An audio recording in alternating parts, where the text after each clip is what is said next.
आज हम फिजिक्स जो है भौत की उसके हम 6 ऑब्जेक्टिव बताने वाले हैं, क्योंकि हम सोचे हैं कि कभी कभी बीच बीच में आप लोगों को साइंस जो है उसका भी ऑब्जेक्टिव जो है सो बता देंगे। तो आज हम इसीलिए 6 ऑब्जेक्टिव जो है सो लिखे हुए हैं, उसको हम समझाते हैं।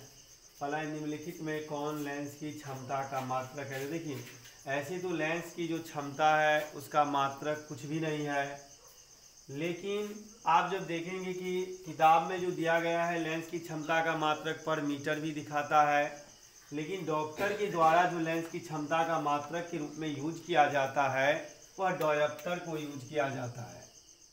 दूसरा क्वेश्चन है, निम्न में से किस लेंस या दर्पण की फोकस दूरी घनात्मक होती है। तो देखिए जो लेंस या दर्पण कुछ भी पूछे तो अवतल लेंस या अवतल दर्पण जो होते हैं उसकी फोकस दूरी ऋणात्मक होती है, जबकि उत्तल लेंस या उत्तल दर्पण जो होती है उसकी फोकस दूरी धनात्मक होती है।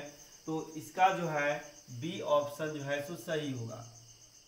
फिर कह रहा है अवतल लेंस का आवर्धन बराबर होता है। तो देखिए अवतल लेंस में जो आवर्धन बराबर होता है वह v/u होता है।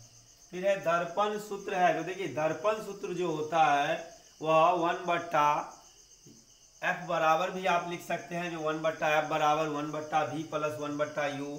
लेकिन जैसे हम जहाँ से भी ऑब्जेक्टिव दिए हैं आपको उसमें इस तरह से ऑप्शन दिया रहेगा आपको, तो इसी तरह जिस तरह से आपको ऑप्शन रहेगा उसी हिसाब से आप चलिएगा। तो यहाँ पर जैसे 1/v प्लस 1/u बराबर 1/f, तो इसका ए ऑप्शन सही है।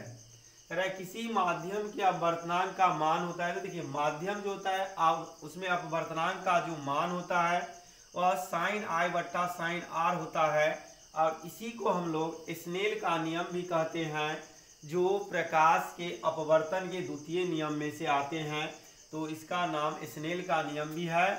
फिर है प्रकाश के अपवर्तन के कितने नियम हैं।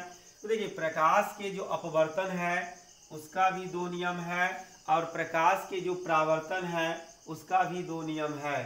तो इस तरह से हम आज आपको 6 ऑब्जेक्टिव बताए हैं।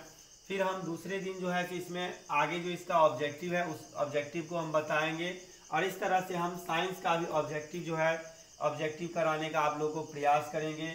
उसके बाद हम जो इसका VVI क्वेश्चन होगा उस क्वेश्चन को एक बार हम लिख देंगे, जो कौन कौन क्वेश्चन ऐसा है जो VVI जो एग्जाम में बार बार पूछे जाते हैं उस क्वेश्चन को भी एक बार जो है सो हम लिख देंगे। आप लोग उसका तैयारी कर लीजिएगा।